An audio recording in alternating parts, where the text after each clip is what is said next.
नमस्कार. हितगुज या आमच्या खास कार्यक्रमात मी मधुरा तुमचं मनापासून स्वागत करते. हितगुज या आमच्या खास कार्यक्रमातून आपण विविध विकारांची कारणं, लक्षणं, नव्या उपचार पद्धती, शस्त्रक्रियांमुळे होणारे फायदे तसंच रुग्णांचं क्वालिटी ऑफ लाईफ अशा विविध बाबींवर तज्ज्ञांकडून मार्गदर्शन जाणून घेत असतो. आज आपण कफाचे विकार आणि आयुर्वेद या विषयावरती चर्चा करणार आहोत आणि याविषयी आपल्याला अधिक मार्गदर्शन करणार आहेत या विषयातील तज्ज्ञ वैद्य सचिन गोडसे. विषयाला सुरुवात करण्यापूर्वी मी वैद्य गोडसे यांचं आमच्या स्टुडिओमध्ये स्वागत करते. नमस्कार सर. नमस्कार.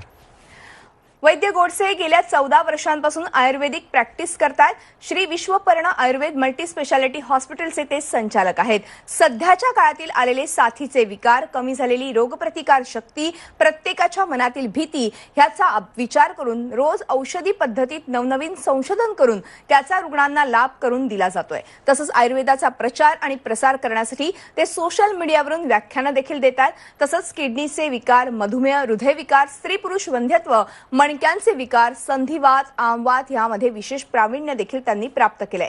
कुरुडवाडी व्यतिरिक्त दादर, ठाणे, पुणे आणि दौंड ह्या ठिकाणी देखील ते आपली वैद्यकीय सेवा देतात. आतापर्यंत हजारो कोरोना रुग्णांना त्यांच्या विशेष चिकित्सेचा लाभही झालेला आहे. चला तर आज आपण कफाचे विकार आणि आयुर्वेद उपचार पद्धतींविषयी विस्तृत चर्चा करूया वैद्य गोडसे यांच्याशी लगेचच. डॉक्टर, पुन्हा एकदा स्वागत आहे.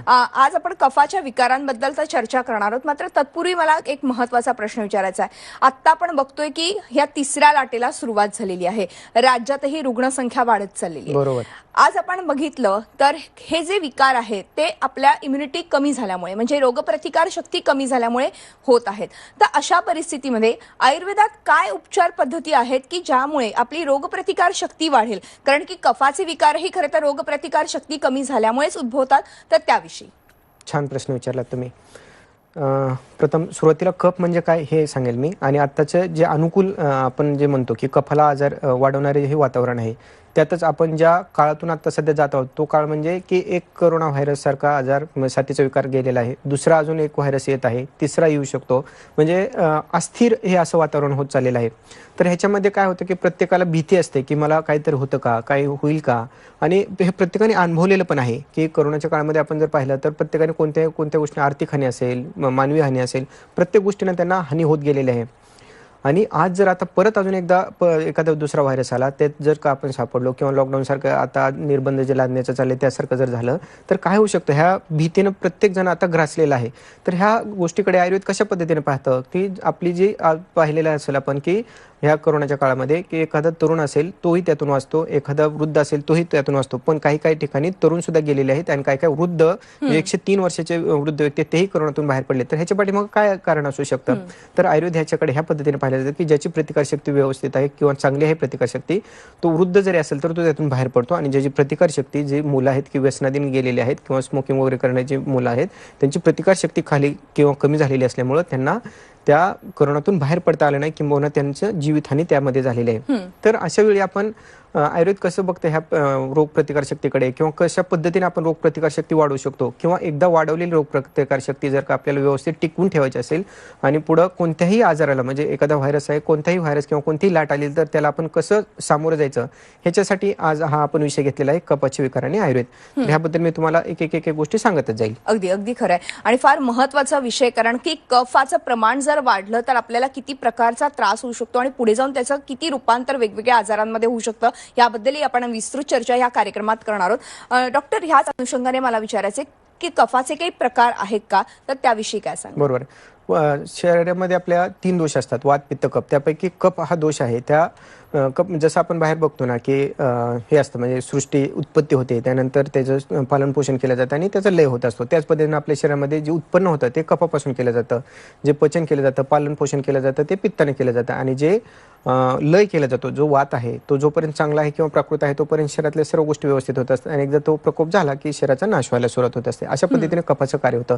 आता हे कफ म्हणजे काय होतं की बऱ्याचदा कफ म्हणजे आपण खोकला असे हे समजतो आपण, किंवा कफ म्हणजे जो आपण सर्दीतून कफ बाहेर पडतो त्यालाही कफ म्हणलं जातो. पण आता आपण जो कफ बोलणार आहोत किंवा ज्या कफाविषयी आपण बोलणार आहे तो म्हणजे शरीरातला कफ दोष ह्याविषयी बोलणार आहोत. दूषिती ती दोष, म्हणजे जे दोष स्वतः दोष दूषित होतात आणि धातूंना दूषित करतात त्यांना दोष असं म्हणलं जातं. हे एक. आणि दुसरं, हे दोष म्हणजे काय की कफ म्हणजे काय की स्निग्धा शीता गुरुर्मंदो स्निग्धः श्लेष्णमृत्स स्थिरा कपहा, हे त्या कफाचे दोष गुण सांगितलेले आहेत. म्हणजे अशा पद्धतीने स्थिरता असणं, स्निग्ध स्निग्धता असणं, कफामध्ये श्लेष्मता असणं, अशा पद्धतीचे जे गुण आहेत ते म्हणजे कफाचे आहेत. आता हे कफाचे विकार होतात म्हणजे काय होतं की आपण जे आपल्या आहार विहारातून म्हणजे दिवसा झोपणं असेल, रात्री जागरण असेल, बाहेरचं खाणं असेल, त्यानंतर अपत्यारपण म्हणजे डाएटच्या नावाखाली आपण काही वृक्ष अन्न खात असतो किंवा आहारच न घेणं असं होऊ शकतं. त्यानंतर द्वंद्व म्हणजे जास्तीत जास्त प्रमाणात ट्रेकिंग करणं किंवा अतिव्यायाम करणं, अंगाला तेल न लावणं, त्यानंतर दिवसभर पडून राहणं, त्यानंतर जे तिखट तेलकट आंबट जास्त आहारामध्ये खाणं, त्यानंतर वेगाचं धारण करणं, अशा पद्धतीची ही जी कारणं आहेत म्हणजे शारीरिक असतील, मानसिक असतील, म्हणजे खूप स्ट्रेस टेन्शन घेणं असेल किंवा आता आपण हे जे पाहतो की प्रदूषण असेल, साधी धूळ आली तरी सुद्धा शिंका येणं, खोकला येणं, कफ होणं, अशा पद्धतीची ही जी कारणं घडत असतात त्याच्यातून आपल्या शरीरामध्ये कफ साठत जातो. एकदा कफ साठत जातो म्हणजे काय होतं की जो आहार आहे तो आपल्या शरीरात जर नाही पचला तर त्याचा आम ह्या पद्धतीत रूपांतर होत असतं, आमामध्ये रूपांतर होतं आणि कफ वाढायला लागतो. एकदा कफ वाढायला सुरुवात झाली की एक एक एक एक आजार होतात. कफाचे जे आजार सांगितलेले आहेत नानात्मक, म्हणजे फक्त कफाचे विकार जे सांगितलेले आहेत ते 20 विकार सांगितलेले आहेत. बापरे. म्हणजे एक एक थोडक्यात मी सांगेल तुम्हाला की तंद्रा असेल, निद्रा असेल, अतिनिद्रता असेल, श्वेत्य, शैत्य, श्वेतांगत्वा, त्यानंतर श्वेत अवलोकन म्हणजे जे आपण जसं म्हणतो ना काळी झालेल्या व्यक्तीला पिवळं दिसतं तसं श्वेत ज्याच्यामध्ये कफ जास्त झालेला आहे त्याला श्वेत दिसायला लागतं. श्वेत मूत्रता होणं म्हणजे मूत्र मल हे श्वेत म्हणजे पांढऱ्या प्रकारचं होणं. मंद बुद्धित्व, आपण लहान लहान मुलं सुद्धा बघतो की मंद होत असतात, अचैतन्य होणं, त्यानंतर बहुशुक्रता, बहुमूत्रता, अशा पद्धतीचे हे कफाचे नानात्मक विकार होत असतात. तर हे नानात्मक विकार होतात आणि हे झाल्यानंतर त्याला जर समजा वाताचा किंवा पित्ताचा अनुबंध जर आला तर मग सर्दी, पडसं किंवा जे कफ असेल किंवा निमोनियासारखे आपण आज जे आजार पाहत होतो तर त्याचे एक एक एक एक पुढे रूपांतर होत जातं. ज्याच्याशी आपण आता ही साधी सर्दी जरी झाली तर आपल्या मनात भीती असते की आपल्याला काय होईल. तर ह्या प्रत्येक गोष्टीच्या रूट कॉजला जर आपण गेलो की कफ दोष म्हणजे कफ कसा वाढतो, विकृत कफ कसा होतो. प्राकृत कफ असेल तर आपल्या शरीराचं पालनपोषण व्यवस्थित होत असतं, उत्पत्ती चांगली निर्मिती होत असते. पण जर का हा विकृत कफ साठायला लागला तर नानात्मक विकारापासून एक एक एक आजार वाढत जातात. ह्याच्यापासून जर बाहेर पडायचं असेल तर मग मात्र आयुर्वेदिक पद्धतीने सांगितलेली जी दिनचर्या असेल, ऋतुचर्या असेल, त्याच पद्धतीने कफ कसा तयार होतो, विकृत कफ कसा तयार होतो आणि विकृत झालेला जो कफ आहे तो आयुर्वेदिक पद्धतीने आपण कसा बाहेर काढू शकतो आणि परत न वाढावं ह्याच्यासाठी काय उपाययोजना कराव्या लागतात त्यात आपण ह्यापुढे पाहूयात. अगदी. आता तुम्ही कफाबद्दल बोलतायत, पण मग ह्याची साधारणपणे कफ झाला आहे ह्याचं काही लक्षण असतं का? सुरुवातीच्या काळामध्ये जर आपल्याला कळलं की आपल्याला कफ प्रवृत्ती आहे आपली किंवा कफ झालाय तर हे नेमकं कसं ओळखायचं? हो, आता जी लक्षणं सांगितली ना त्यानुसार आपल्याला सांगता येते की दिवसभर आपल्याला फ्रेश न वाटणं, आळस येणं, पडून राहावंसं वाटणं, काही काम करायचं म्हणलं तर साधं उठून काही काम करायचं म्हणलं तर जायला नकोस वाटणं, म्हणजे प्रत्येक गोष्टीसाठी थकवा येणं, आळस येणं, त्यानंतर अति प्रमाणात झोपून राहावंसं वाटणं, त्यानंतर तिक्तकामिता म्हणजे आपल्याला काय वाटतं ज्या व्यक्तीच्या शरीरामध्ये खूप गोडपणा आलेला आहे त्यांना कडू खाण्याची इच्छा होते, तिक्तकामिता असं म्हणलं जातं. त्यानंतर उष्णकामित्व म्हणजे खूप गरम घ्यावं असं वाटणं, त्याचबरोबर अरुची म्हणजे काहीच खायला इच्छा नसणं, त्यानंतर प्रसेक असणं, तोंडामध्ये त्यांना काय होतं की असं पाणी यायला सुरुवात होतं. त्यानंतर गरगर वाक्यता असं एक म्हणलेलं आहे कफाच्या नानात्मक विकारामध्ये, म्हणजे काय होतं घशामध्ये घरघर वाटायला लागतं किंवा पोस्ट नेझल एक ड्रीप पडत असते सारखी घशामध्ये असं प्रत्येक व्यक्तीला त्या करावं लागत असतं. ह्या पद्धतीने ही थोडक्यात एक एक एक लक्षण वाढत जातात आणि जसे जसे लक्षण वाढत जातील तसं तसं सर्व शरीर गौरव होणं, अंगामध्ये जडपणा येणं, उठायला नकोसं वाटणं, त्यानंतर फ्रेश न वाटणं, त्यानंतर आळस येणं, दिवसभर झोपून किंवा पडून राहणं, भूक अजिबात न लागणं, त्यानंतर लागलेच तर जे काय खाल्लेलं आहे ते न पचणं, न पचल्यामुळे जे हात आहेत ते पहिल्यांदा सुरुवातीला सांधे पण एक एक जड वाटायला लागतात, शरीरावरती सूज यायला सुरुवात होते. अशा पद्धतीने त्या अग्निमांद्य होतं आणि ज्याच्या शरीरामध्ये अग्निमांद असतं त्याच्यामध्ये सर्व शरीराचं माहेरघर म्हणलं जातं, कारण जे कोणताही आजार जो व्हायचा असेल तर अगोदर सुरुवातीला अग्निमांद व्हायला लागतं आणि त्यातून कफाची निर्मिती, दुष्ट कफाची निर्मिती होत असते आणि मग मात्र आजार व्हायला सुरुवात होते. बरोबर.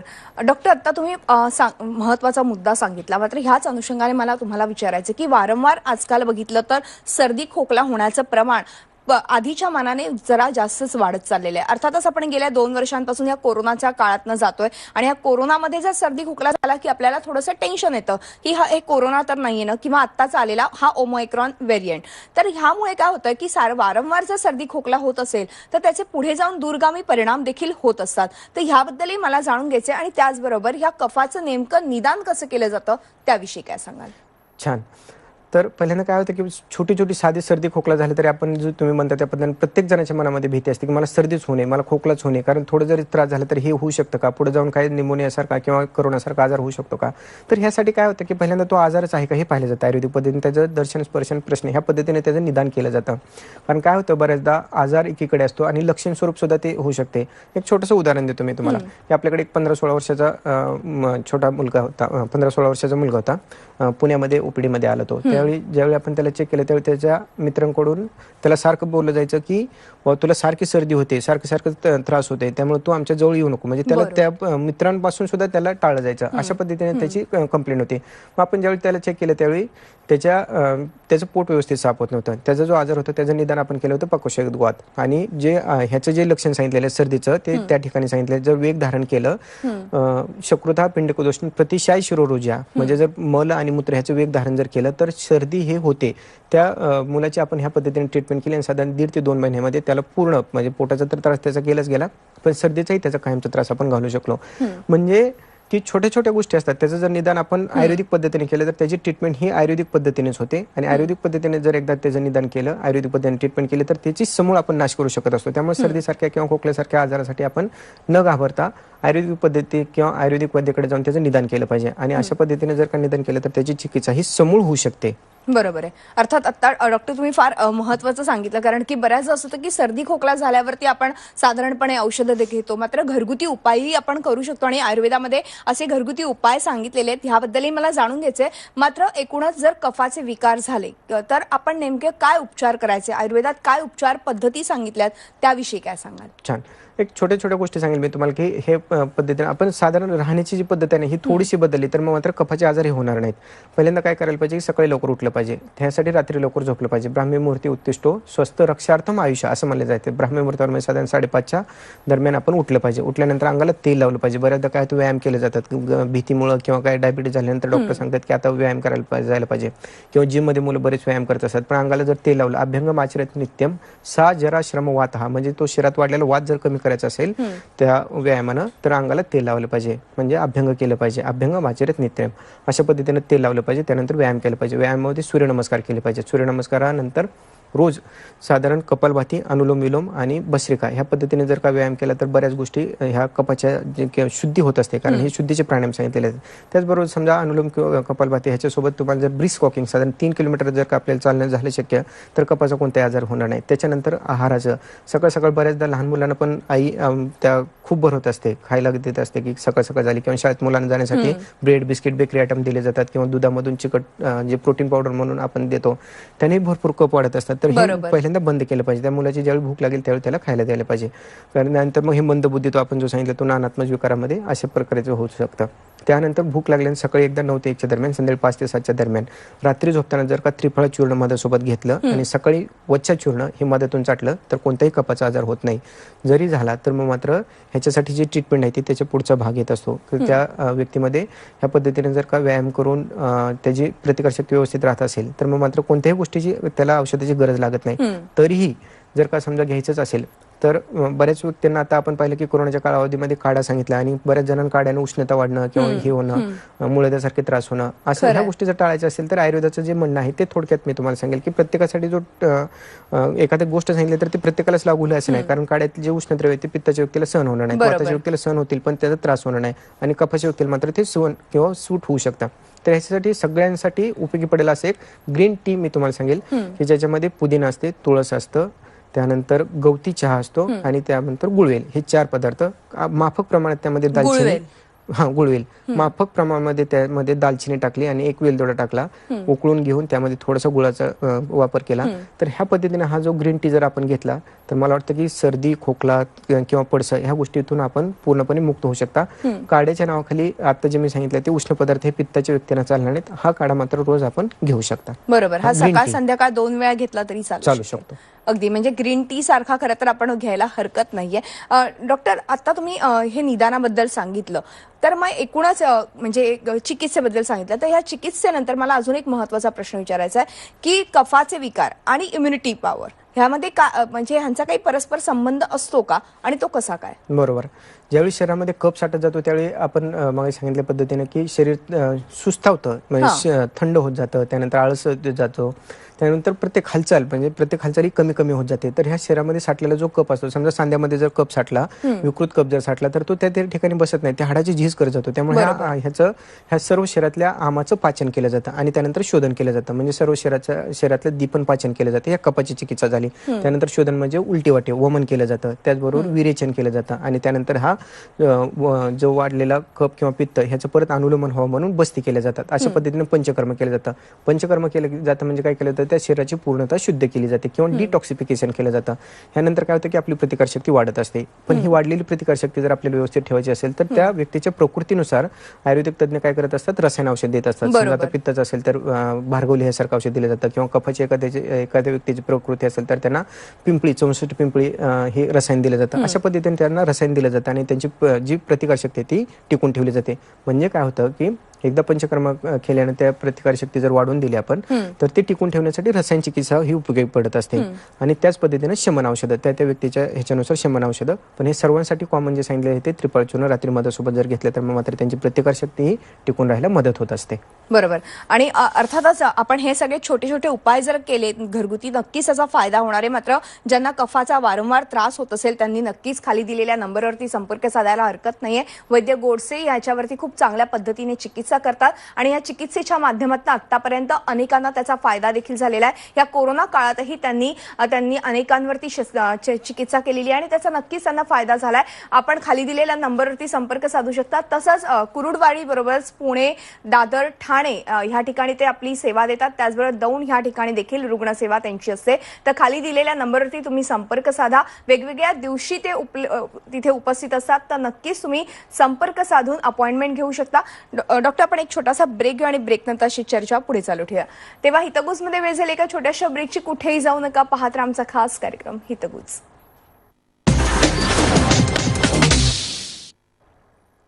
ब्रेक नंतर हितगुज या आमच्या खास कार्यक्रमात आपलं पुन्हा एकदा स्वागत. आणि आज आपण कफाचे विकार आणि आयुर्वेद या विषयावर चर्चा करतोय आणि माझ्यासोबत आहेत वैद्य गोडसे. आपण पुन्हा एकदा चर्चेकडे वळूया. डॉक्टर, ब्रेकवर जाण्यापूर्वी आपण कफाच्या विकारांबद्दल चर्चा केली, कसं निदान करायचं याबद्दल चर्चा केली. मात्र ह्या साथीच्या आजारात आपली रोगप्रतिकार शक्ती वाढवण्यासाठी फार महत्वाचं आहे. कारण रोगप्रतिकार शक्ती जर आपली चांगली असेल तर आपल्याला कोरोनासारखा आजारही होणार नाही. तर ही रोगप्रतिकार शक्ती नेमकी कशी वाढवायची त्याबद्दल काय सांगा? छान प्रश्न. कारण काय होतं की आपल्याला प्रत्येकाला असं वाटत असतं की रोग प्रतिकारशक्ती वाढवायची म्हणजे एखादं इंजेक्शन द्यायचं आणि प्रतिकारशक्ती वाढवायची. ह्याच्यासाठी मात्र आपण काय करायला पाहिजे की कृती करायला पाहिजे. जसं सांगितलं तसं एखादा सल्ला जर दिला एखाद्या तज्ञ वैद्याने तर त्याच्यानुसार कृती करायला पाहिजे. आता नेमकं कृती कशी करायची ह्याच्याबद्दल आपण बोलूया. आहारात काय करायला पाहिजे, विहारात काय करायला पाहिजे, योगासनं कुठली करायला पाहिजे आणि काय गोष्टी टाळायला पाहिजेत. अशा पद्धतीने जर सांगितलं तर मला वाटतं ह्या गोष्टी आपल्या प्रेक्षकांना पण त्याचा उपयोग होईल. आहारामध्ये काय करायला पाहिजे, थंड, तेलकट, दूध, भात, फळं ह्या गोष्टी टाळायला पाहिजे. रोज सकाळी उठल्यानंतर अनुलोम विलोम, कपालभाती, भस्त्रिका ह्या पद्धतीने प्राणायाम. त्याचबरोबर जे सर्वांगासन असेल, पश्चिमोत्तासन असेल, नौकासन असेल, भुजंगासन असेल ह्यापैकी एखादं आसन त्यांनी करायला पाहिजे. किंवा ह्यानं काय होतं, सूक्ष्म व्यायाम होतं, जे शरीरामध्ये साठलेला जो कप आहे तो बाहेर पडत असतो. त्याचबरोबर हे झाल्यानंतर त्यांनी फिरणं आणि त्याबरोबर ज्यावेळी भूक लागेल त्यावेळी त्यांनी आहार घेतला पाहिजे किंवा जेवण केलं पाहिजे. अशा पद्धतीने त्यांची सकाळची ही पाहिजे. दुपारी 12 ते 1च्या दरम्यान त्यांचं जेवण असेल पाहिजे आणि संध्याकाळी 5 ते 7च्या दरम्यान माफक प्रमाणामध्ये जेवण असेल पाहिजे. गरम पाणी हे त्यांनी दिवसभरात घ्यायला पाहिजे. त्याचबरोबर संध्याकाळची झोप नाही ते रात्री 9च्या आतमध्ये पाहिजे. नाहीतर रात्रीचं जे जेवण आहे ते कमी असायला पाहिजे. रात्री साधारण 9 ते 10च्या दरम्यान त्यांनी झोपलं पाहिजे. 12-1 वाजेपर्यंत रात्री जागरण केलं किंवा दिवसा जर झोपलं तर त्या ठिकाणी दोन्ही ठिकाणी पित्त आणि कफ हे वाढत असतं. त्यामुळे हे ह्या पद्धतीने करायला पाहिजे. आहारामध्ये जे बाहेरचं आहे, जंक फूड असेल, फास्ट फूड असेल, व्यसनं असतील, बऱ्याचदा आता तरुणामध्ये हे आपण पाहतो की या व्यसनामुळे फक्त की जे स्मोकिंग असेल, धूर असेल, धुरळ असेल ह्याच्यामुळे खूप प्रमाणात सर्दी, खोकला किंवा थंड जर त्यांनी काही जे कोल्ड्रिंक, आईस्क्रीम ह्याच्यामधून खूप प्रमाणात शरीरामध्ये कफ साठत असतो. अशामध्ये वेगवेगळ्या सवय असतात की बाहेर जाणं, अति प्रमाणात खाणं, त्याचबरोबर अति प्रवास करणं, अति व्यायाम करणं, ट्रेकिंग सारखं करणं ह्या गोष्टी आपण करायला पाहिजेत. पण ह्या शरीराच्या एका ठराविक ह्याच्यापर्यंत अर्धशक्ती व्यायाम आयुर्वेदाने सांगितलेला आहे तर त्या पद्धतीने त्यांनी करायला पाहिजे. ह्याच्यानंतर येतं ते म्हणजे ह्याच्यामध्ये आपले मानसिक. कारण आता आपण पाहतो की ही जी स्पर्धा आहे किंवा स्पर्धेचं जे जीवन आहे ते हरी करीवरी ह्या पद्धतीने ह्याचं वर्णन केलं जातं. जेवढं जास्त प्रमाणात आपण हे करेल, टेन्शन घेईल किंवा जेवढं जास्त प्रमाणात एखाद्या गोष्टीचा विचार करेल त्यामुळं त्या पचन संस्थेवरतीही ताण पडत असतो आणि त्यामुळं व्यवस्थित जर नाही पचन झालं, जेवताना जर का व्यवस्थित एक शांत चित्तानं नाही जेवण केलं, टीव्ही पाहत असेल, मोबाईल पाहत असेल किंवा कोणते तरी विचार करत असेल, आता जे होम फ्रॉम वर्क असतं ते वर्क पुढे चालू असतं आणि खाली जेवण चालू असतं, अशा पद्धतीने जर होत असेल तर त्याचं पचन न होता आम तयार होतं म्हणजे कफ व्यवस्थित न तयार होता त्याच्यातून आम होतो आणि ह्या आमातून आजार निर्माण होत असतात. तर ह्या गोष्टी आपण टाळायलाच पाहिजेत. हे झालं इथपर्यंत घरी करण्यापर्यंत. त्याचबरोबर ह्याच्या पुढे जाऊन जर समजा एखादा सर्दी खोकला झाला तर अंगावर न काढता लगेच जवळच्या वैद्याकडे जाऊन आपण आपली प्रकृती आहे त्यानुसार एखादं औषध घ्यावं, रसायन औषध घ्यावं. आणि त्याचबरोबर आपण जशी आपल्या गाडीची सर्व्हिसिंग करतो त्याच पद्धतीनं वर्षातून एकदा तरी आपल्या शरीरात वमन विरेचन बसते ह्या पद्धतीनं पंचकर्म करून शोधन करावं, नस्य हे करून घ्यावं. त्यानंतर रक्तमोक्षण अशा पद्धतीनं पंचकर्माने शरीराची एकदा शुद्धी करून घेतली की त्यानंतर त्या प्रकृतीनुसार रसायन त्यांना सुचवलं जातं. हे जर रसायन आपण वेळोवेळी व्यवस्थित घेतलं तर मात्र कोणत्याही आजाराशी किंवा कोणत्याही कोरोनासारख्या किंवा इतर कोणत्याही येणाऱ्या व्हायरसला आपण न डगमगता किंवा न घाबरता आपण सामोरं जाऊ शकतो. पण याच्यासाठी आपल्या ह्या ज्या कृती आहेत ह्या झाल्या पाहिजेत. तर आपण ह्या गोष्टींना किंवा ह्या गोष्टीवरती भर देऊ. नाही तर काय होतं की मला काय होत नाही अशा ह्या आयुर्भावात जर आपण राहिलो तर मग मात्र ते अंगाशी येऊ शकतं. तर तज्ज्ञ आयुर्वेदिक डॉक्टरांचा सल्ला वेळेच्या अगोदर जर घेतला, आपल्या शरीरानुसार पंचकर्म करून घेतलं, रसायन जर चालू करून घेतलं तर जी प्रतिकारशक्ती वाढलेली ती टिकू शकते आणि कोणत्याही आजाराला आपण सामोरं जाऊ शकतो किंवा कोणत्याही साथीतून आपण निभावून बाहेर पडू शकतो. अगदी. आणि कोरोना काळातच नव्हे तर पुढे जाऊन हा जेव्हा कोरोना जाईल त्यानंतरही आपली रोगप्रतिकार शक्ती टिकवून ठेवण्यासाठी तुम्ही दिलेले हे जे काही टिप्स आहेत किंवा हा जो सल्ला आहे तो अत्यंत महत्त्वाचा आहे. आणि कशा पद्धतीनं खरं तर आपण आपलं आयुष्य जगलं पाहिजे आणि कशा पद्धतीने आहार घेतला पाहिजे, काय टाळलं पाहिजे, हे तुम्ही आता फार महत्त्वाचं सांगितलं. एक शेवटचा जाता आता प्रेक्षकांना काय सल्ला द्याल या कोरोनाच्या काळात आपण कशा पद्धतीने राहिलं पाहिजे? ठीक. आता आपण तर बरंच ह्या गोष्टी बोललेलो आहे की कोरोनाच्या काळामध्ये कसं राहायला पाहिजे, काय खायला पाहिजे, काय व्यायाम करायला पाहिजे ह्याबद्दल बोललो. पण ह्याच्या पुढचं थोडक्यात सांगेल मी की कारण बऱ्याचदा लोकांना असं वाटतं की आयुर्वेदामध्ये मग फक्त आजार होण्याच्या अगोदरच आहे का, इमर्जन्सी काही नाही का. तर आयुर्वेदामध्ये आता आपण कोरोनाच्या काळामध्ये जेवढे पेशंट वाचवलेले आहेत ज्यांना जे 16-16, 17-17 पर्यंत ज्यांचा स्कोर गेलेला होता, जे आयसीयू मध्ये होते अशाही पेशंटला आयुर्वेदिक खूप वैद्यांनी त्यांच्या परीनं कितीतरी वैद्यांना त्या मृत्यूच्या दाढीतून बाहेर काढलेलं आहे. आयुर्वेदामध्ये इमर्जन्सी ट्रीटमेंट पण आहे. आयुर्वेदातली जी काही चाटण आहे, जे काढे आहेत, जे तज्ज्ञ वैद्याच्या जर सल्ल्याने घेतलं तर आपण किती निमोनियापर्यंत गेलेला असेल पेशंट किंवा ब्रेनमध्ये जे म्युकोरमायकोसिस सारखे आजार होते त्याच्यामध्ये यशस्वी चिकित्सा करून त्या पेशंटला बाहेर काढलेले कित्येक जणांची ऑपरेशन टाळलेले आहे. त्यामुळं आयुर्वेदातली ही जी चिकित्सा आहे ती मात्र तज्ज्ञ वैद्याच्या ह्याच्याखाली करायला पाहिजे. आता जे मी तुम्हाला सांगितले आपल्या मनातली भीती जावी, रोगप्रतिकार शक्ती आयुर्वेदिक पद्धतीने आपण वाढवू शकतो, टिकवू शकतो आणि कोणत्याही साथीला सामोरं जाऊ शकतो. हे फक्त आयुर्वेदिक घरच्या उपायाने होऊ शकतं. आणि ह्याच्या पुढची जी चिकित्सा असते ती मात्र तज्ज्ञ वैद्याकडून करायला पाहिजे. मग मात्र आपल्याला कोणत्याही आजाराला किंवा कोणत्याही लाटेला किंवा कोणत्याही ह्याला परिस्थितीला न डगबगता सामोर आपण जाऊ शकतो. हे आयुर्वेदाच्या आजवरच्या अनुभवानं मात्र मी खात्रीनं सांगू शकतो. अगदी. मला वाटतं की आता वैद्य गोडसे यांनी दिलेला सल्ला तुम्हाला नक्कीच पटला असेल. तेव्हा कफाच्या विकारांवर आयुर्वेदातील उपचार पद्धतीसाठी तुम्ही श्री विश्वार्पण आयुर्वेद चिकित्सालयाला नक्कीच भेट द्या. वैद्य गोडसे कुरुडवाडी व्यतिरिक्त मुंबईतल्या दादर, ठाणे तसंच पुणे, दौंड या ठिकाणी आपली रुग्णसेवा देतात. डॉक्टर, वेळ संपल्यामुळे आज आपल्याला इथेच थांबावं लागतं, मात्र तुम्ही आलात आणि खूप छान आणि मोलाचं मार्गदर्शन केलं त्याबद्दल मनपूर्वक आभार. नमस्कार.